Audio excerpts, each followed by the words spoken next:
Aujourd'hui, je viens encore avec un message que nous avons toujours pour vous. Comme vous le savez, on ne cesse pas de réfléchir, d'être inspiré par Dieu pour justement vous amener de bons messages. Aujourd'hui, nous allons avoir un thème qui sera très très simple, mais je pense au fil du temps, tu vas parvenir par nous comprendre. Notre thème d'aujourd'hui est intitulé « On te surveille, mais Dieu t'accompagne ». On te surveille, mais Dieu t'accompagne. Dans la vie, il y a plusieurs personnes qui restent là comme des caméras de surveillance, en train de surveiller ta vie et regarder quand est-ce que tu vas tomber, tu vas chuter pour que ces gens-là puissent célébrer de ce qui est arrivé dans ta vie. Mais j'aimerais t'encourager, malgré que les gens te surveillent, Dieu t'accompagne toujours. La raison pour laquelle il y a certains combats que même si tu n'as pas combattu, Dieu lui-même gagne ces combats pour te rassurer une victoire. Une phrase qui est dit, nous ne combattons plus pour la victoire, mais nous combattons dans la victoire.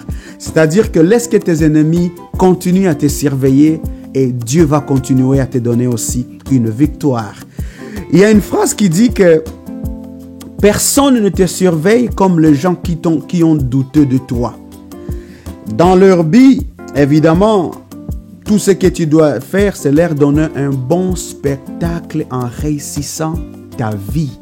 Donc, n'accepte pas que les gens qui te surveillent puissent célébrer ta défaite. Nous allons lire Ésaïe 43, 18, 19. Ne pense plus aux événements passés. Voici, je vais faire une chose nouvelle. La chose nouvelle que Dieu va faire avec toi, c'est justement te rassurer que dans ta vie, dans ton chemin, dans ton parcours, il est avec toi. Ne t'inquiète pas ou ne panique pas parce que les gens te surveillent, parce que les gens te regardent. C'est-à-dire, quelque part, il y a les gens qui oublient que dans cette vie, ce n'est pas tout le monde qui peut vouloir voir ta victoire. Il y a les gens qui sont là pour justement se rassurer que tu tombes. Et quand tu tombes, ils vont célébrer. Mais la Bible nous dit que nous avons cette victoire dans le nom du Seigneur. Nous sommes combattus, mais jamais abattus. Je te parle, toi qui penses que ta vie est dans la main des hommes. La Bible dit, l'homme naît de la femme et sa vie est courte, et c'est en lui que tu mets ton espérance. Aujourd'hui, j'aimerais te dire que n'accepte pas que ta vie soit gérée avec les sentiments ou les émotions des hommes, mais que ta vie soit totalement gérée par la pensée de l'Éternel, lui qui a un plan merveilleux pour ta vie.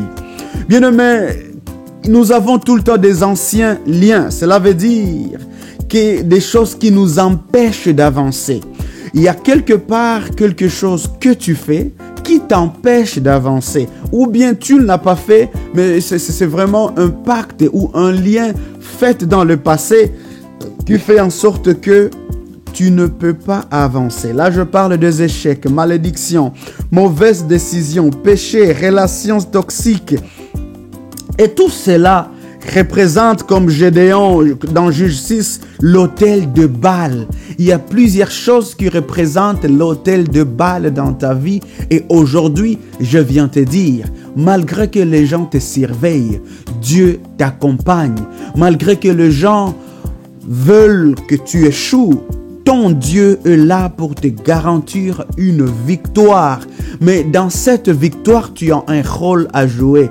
J'ai toujours dit que le destin est un potentiel. Le destin est un souhait, mais non une garantie. Pourquoi une garantie? Parce que pour que certaines choses arrivent, il te faut des actions. Et ces actions seront faites par toi. Et c'est ce que nous avons besoin de voir. Nous avons besoin de voir quelqu'un qui a un potentiel. Et quand tu mets ces potentiels en action, ça va donner de fruits.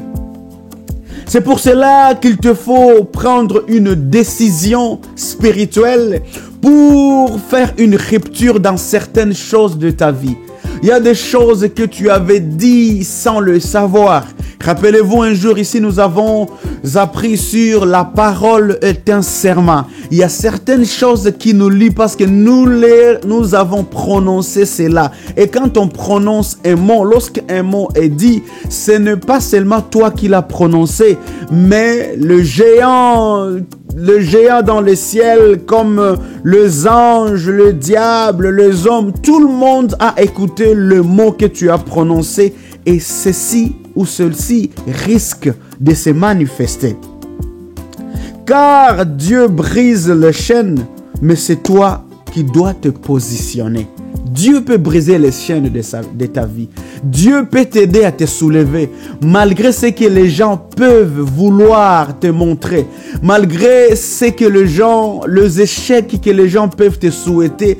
Dieu est là pour t'aider à bien avancer. Mais tu dois te positionner. De telle enceinte que moi je disais tout le temps aux gens.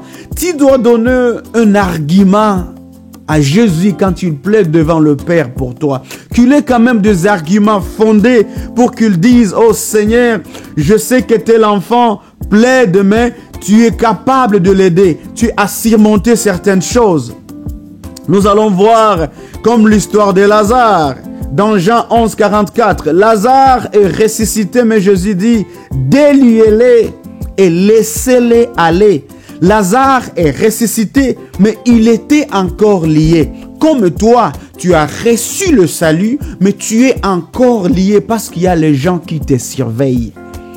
Mais toi, au lieu de t'occuper de ce que le Seigneur a mis ou a fait dans ta vie, tu commences aussi à surveiller les gens qui te surveillent. Bien-aimé, ce n'est pas une bonne attitude. Lorsque les gens te surveillent, toi, assure-toi d'avoir l'accompagnement de Dieu.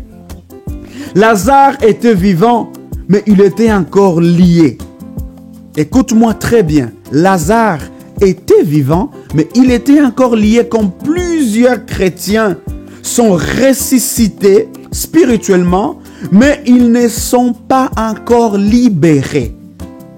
Vous êtes ressuscité spirituellement, mais vous n'êtes pas encore libéré. Et pour être libéré, tu as besoin de Jésus.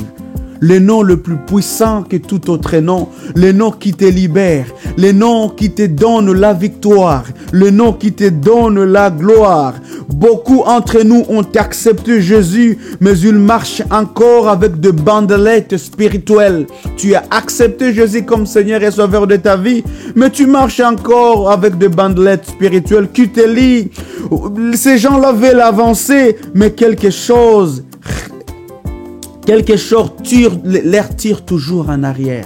Donc, même si les gens te surveillent, tu as un Dieu qui t'accompagne. Il faut être délié comme Lazare. Il ne faut pas être vivant, mais être bandé. Une autre chose qu'on doit dire, au fait, c'est la nouvelle alliance que nous avons besoin de faire avec Dieu. Pourquoi une nouvelle alliance? C'est un nouveau commencement. Je ne sais pas ce que ton père a dit. Je ne sais pas ce que ton grand-père a dit. Je ne sais pas ce que ta mère a fait.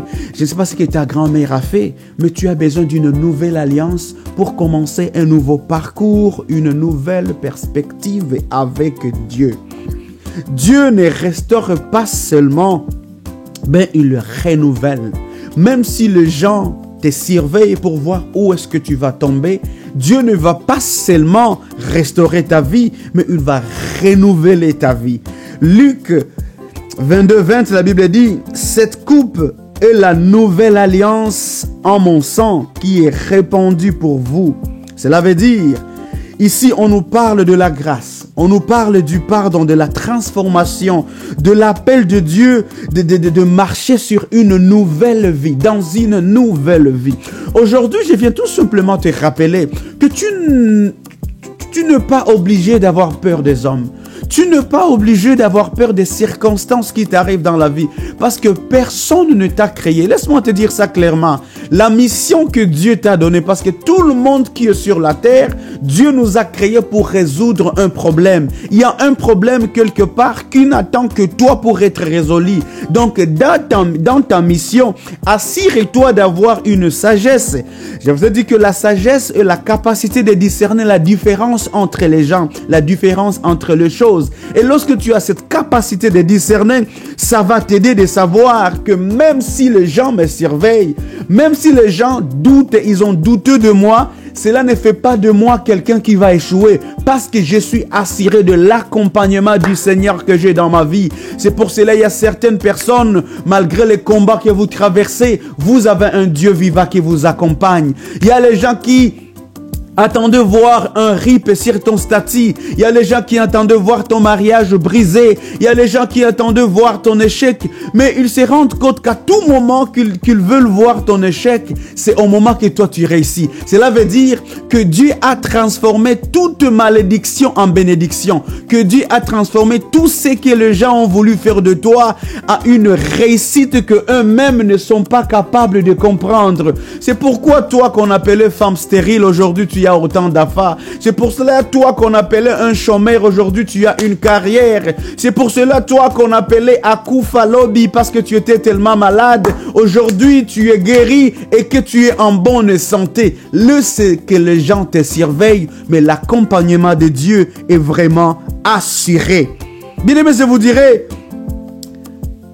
lorsque les gens te surveillent parce qu'ils ont douté de toi, tu dois leur donner un spectacle de la victoire. Mais moi, je vais te dire une chose. Un spectacle de gloire, mais pas de revanche. Ne fais pas des choses pour te venger. Ne fais rien pour montrer aux gens. Vous avez dit que j'échouerai, mais voici réussir. Vous avez dit que je n'irai pas très loin, mais voici maintenant loin. Ne fais pas un spectacle de revanche. Non. Ne fais pas un spectacle pour punir les gens qui t'ont fait du mal. Seulement ta réussite sera une punition dans leur vie. Il y a certaines choses que tu n'as pas besoin de dire ou de faire. Juste réussis seulement. Et je vais te dire une chose. Il y a les gens même qui vont demander, est-ce que vous connaissez telle personne? Est-ce que cette personne évolue encore dans son mariage? Est-ce qu'il a encore du travail? Est-ce que sa famille progresse? Parce que ces gens-là veulent se mettre à jour de malheur de ta vie pour enfin se glorifier. Je vais vous dire ceci. You don't have to update people for anything that is going on in your life. What you have to do is to upgrade the level of your life and your victory will speak on your behalf. Tu n'as pas besoin de prouver à qui que ce soit que tu as réussi, mais lorsque les œuvres parlent à ta place. Et aujourd'hui, je suis venu conscientiser quelqu'un. Il faut avoir un rêve, il faut avoir un objectif, il faut avoir un tableau de vision. Vise très loin. Fais ce que tu vas faire malgré les commentaires des gens, malgré la méchanceté des gens, malgré tout ce que les gens peuvent vouloir faire. Avance, continue, ne lâche rien. Ne vis pas pour prouver à ceux qui t'ont rejeté. Vis pour relever la gloire de Dieu. Romains 8:8, les souffrances du temps présent ne sauraient être comparées à la gloire à venir. Les souffrances du temps présent ne sauraient jamais être comparées à la gloire à venir. Ton nom, c'est un témoignage vivant. Ton nom, c'est quelqu'un qui a réussi malgré la malédiction des hommes. Ton nom, c'est bien celui-là qu'on croyait rejeté. Je vous donne l'exemple de Mephibosheth. Mephibosheth était rejeté parce qu'il était infirme. Et selon la loi à l'époque, les infirmes ne pouvaient pas s'asseoir avec le roi pour manger. Mais Mephibosheth a brisé cette loi parce qu'il y avait un ainsi dit l'Éternel dans sa vie au travers sa lignée royale. Aujourd'hui, je viens te dire, lorsque les gens te surveillent, mais Dieu va toujours t'accompagner parce que tu es un enfant de l'Alliance. Et les gens oublient, ils peuvent faire tout ce qu'ils veulent, mais on ne touche jamais à un enfant de l'Alliance. Ils ne savent pas ce que Dieu a pris comme alliance avec toi, avec tes parents, dans ta progéniture, pour que tu sois ce que tu es. C'est ainsi que nous allons clôturer notre émission d'aujourd'hui. Et je prie que Dieu t'aide à ne pas te fier aux commentaires des gens, mais avance, planifie ta vie. Il faut créer un tableau de vision, avoir le rêve. 3% des gens qui réussissent, ce sont des gens qui planifient leur vie en avance. Et les 97% qui restent, ce sont des gens qui vivent au jour en disant qu'à chaque jour suffit sa peine. Mais je t'invite à ne pas se fier à la caméra de surveillance déjà, mais fie-toi à ce que l'Éternel a dit et ce qu'il fera. Que Dieu vous bénisse et on se revoit encore bientôt dans cette émission La Voix des Apôtres.